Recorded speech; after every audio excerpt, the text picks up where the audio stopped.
Good morning. You're listening to FloorDaily.net, and I'm Kemp Harr. This morning, my guest is Melissa Murphy, who is the Design Center Manager with Johnston Paint and Decorating in Columbia, Missouri. Melissa, how you doing?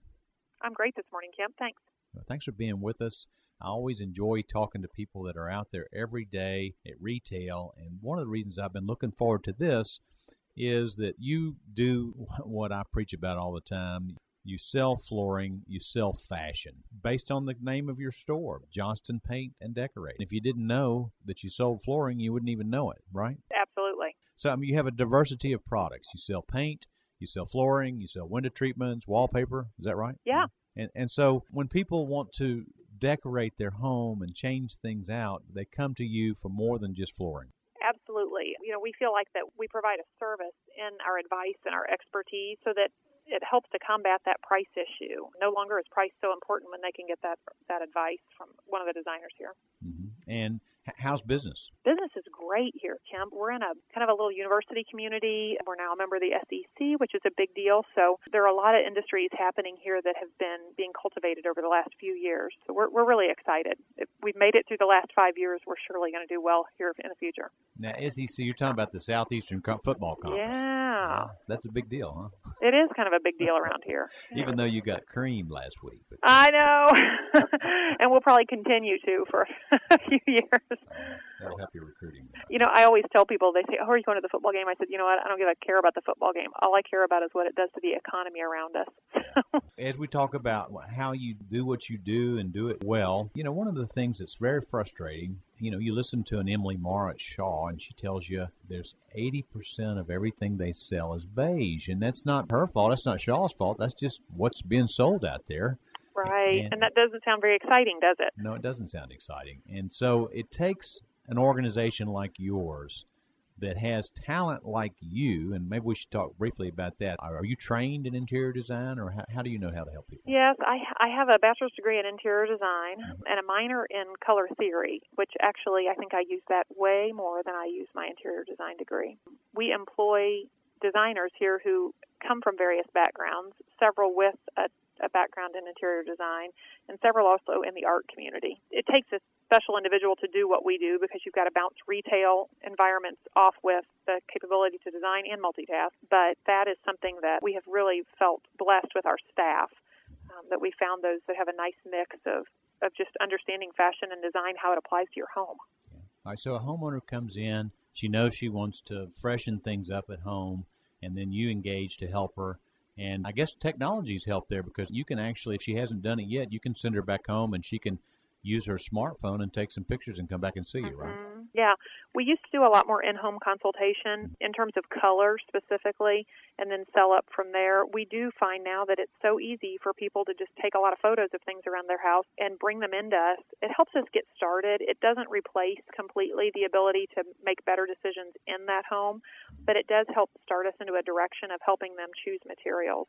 Something you talked about that beige thing with Emily. Something that we always start with is people come in here and they think they have a concept of what they want in their head, but they don't really know what's available in the marketplace. And so one of our largest jobs is to have great listening ears to hear what that customer's saying and then be able to translate that into materials that we think would not just do the job, but that would exceed their expectations when they're in. Now, when you're starting to qualify exactly what she's looking for, obviously she's got a budget, okay? Mm-hmm. And then I guess you've got to know, just because you do this all the time, what she really wants is she wants something that's unique, right? She wants to be able to wow her neighbors for not too much money. Is that kind of what you think is their focus? Yeah, and we talk about budget.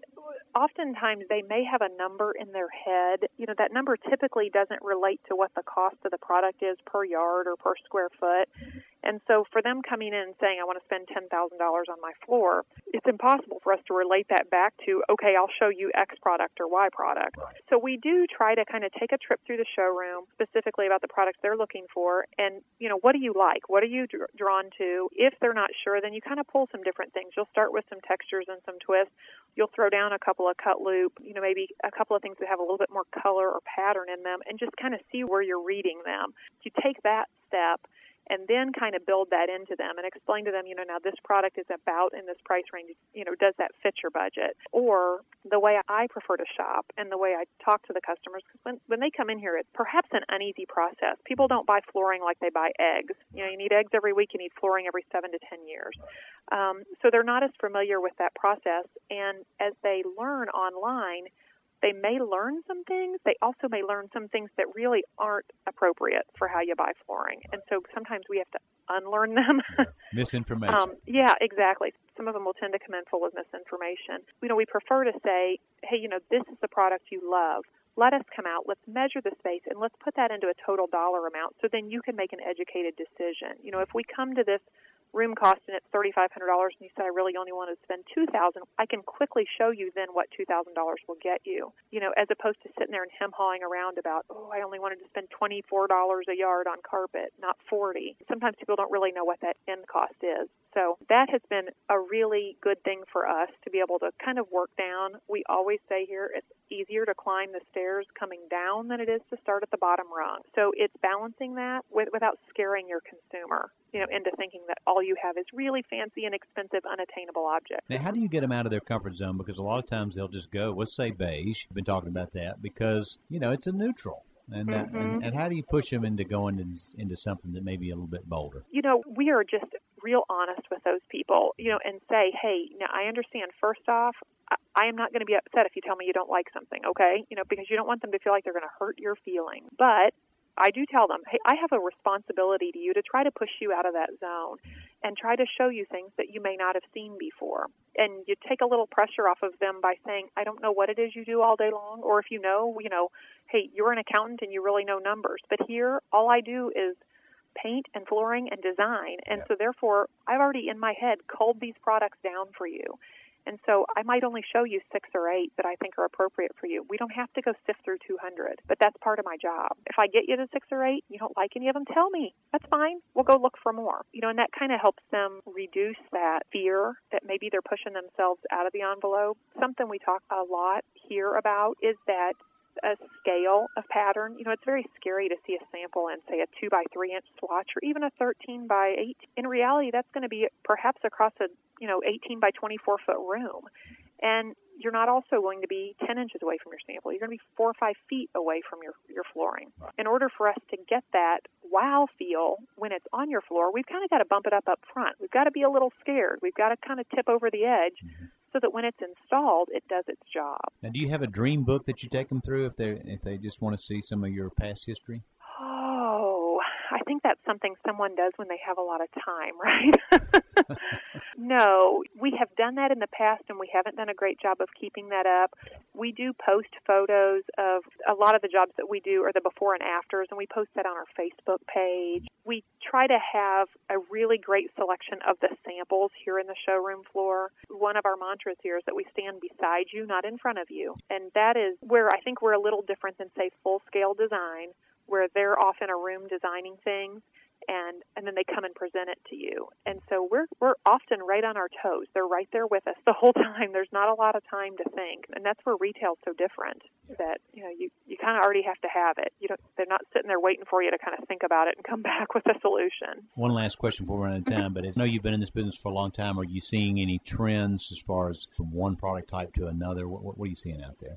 Oh, there's been all this talk about the hard surfaces kind of taking over floor covering. I really see it going both ways in our market. It gets darn cold here in the winter in the middle of Missouri, and so we've still got a lot of people that like carpet. And carpet has really stepped it up. The patterns and the scale, the design that's out there, and man, some of the stuff that's coming out here at the end of the year is just incredible. So it's holding its place, I think.